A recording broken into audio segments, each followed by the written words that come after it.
The state legislature today heard a bill that would ask Montana voters to decide whether to get rid of daylight savings time in the state.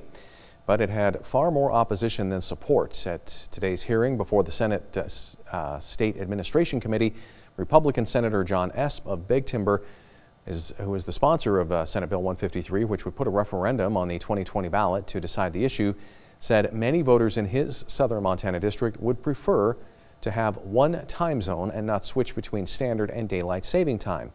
But a ranch manager and lobbyists for truckers and electricians opposed the idea.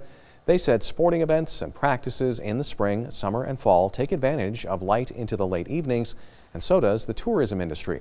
Margaret Morgan represents the independent electrical contractors and said going strictly to standard time would make it hard on small businesses with offices in neighboring states.